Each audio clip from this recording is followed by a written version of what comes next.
மூன்று உலகங்களின் அதிபதியான சிவபெருமான் ஏன் தனது நெற்றியில் ஒரு சிறிய சந்திரனை வைத்துள்ளார்? அது சக்தியை வெளிப்படுத்துவதற்காக அல்ல, மாறாக ஒரு ஆணவமிக்க கடவுளை மரண சாபத்திலிருந்து காப்பாற்ற வெளிப்படுத்திய உயர்ந்த கருணையாக உள்ளது. இது பிரஜாபதி தக்ஷனின் மருமகனான சந்திரனின் கதை. சந்திரன் வானத்தின் 27 நட்சத்திர கூட்டங்களை குறிக்கும். தக்ஷனின் 27 மகள்களை மணந்தார். இருப்பினும் சந்திரன் தனது மனைவி ரோகிணியின் மீது மிகுந்த மயக்கத்தில் தனது மற்ற 26 மனைவியையும் முற்றிலும் புறக்கணித்தார். இது வெறும் குடும்ப அநீதி மட்டுமல்ல, படைப்பின் சமநிலைக்கு அவமானம். மற்ற மகள்கள் துக்கப்பட்டு தங்கள் தந்தை தக்ஷனிடம் புகார் செய்தபோது பிரஜாபதியின் கோபம் வெடித்தது. தக்ஷன் எந்த எச்சரிக்கையும் அளிக்கவில்லை, வாய்ப்பையும் வழங்கவில்லை. அவர் சந்திரனை தனது முழு பலத்துடன் சபித்தார். "நீ என் வம்சாவளியை அவமதித்து விட்டாய். போ, நான் உன்னை சிதைக்க சபிக்கிறேன்." இது சாதாரண சாபம் அல்ல, அது பிரஜாபதியின் வார்த்தைகள். சாபம் விடப்பட்டவுடன் சந்திரனின் பிரகாசம் குறையத் தொடங்கியது. அவரது நிலை மங்கத் தொடங்கின.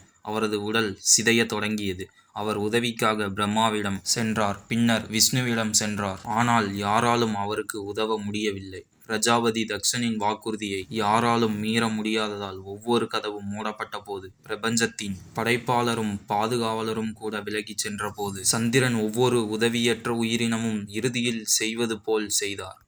அவர் சிவபெருமானின் காலடியில் அடைக்கலம் புகுந்தார். அவர் கைலாயத்தை அடைந்து, "நீங்கள்தான் என்னை இந்த சாபத்திலிருந்து காப்பாற்ற வேண்டும்." சிவபெருமான் சாபத்தை கண்டார், சந்திரனின் வருத்தத்தை கண்டார், பிரபஞ்சத்தின் சமநிலையை மீட்டெடுக்க கண்டார். சாபத்தை முற்றிலுமாக முடிவுக்கு கொண்டு வருவது நீதி தொடக்கத்தை குறிக்கிறது என்பதை அவர் அறிந்திருந்தார். சிவபெருமான் நெற்றியில் உள்ள பிறை நிலவு வாக்குறுதியாகும். உண்மையான மனம் திருந்தலுடன் அவரிடம் வருபவர் மரணத்தின் தாடைகளில் இருந்து மீட்டெடுக்கப்படுவார் என்பதற்கான சிவபெருமானின் நீதிமன்றம் நீதியின் ஒன்றல்ல, இரக்கத்தின் ஒன்றே என்பதை சந்திரன் குறிக்கிறது. பக்தருக்கு வரமாக மாற்றும் சிவபெருமானை போற்றுங்கள். உங்களுக்கு சிவபெருமான் பிடிக்குன்னா மறக்காம லைக் அண்ட் சப்ஸ்கிரைப் பண்ணுங்க.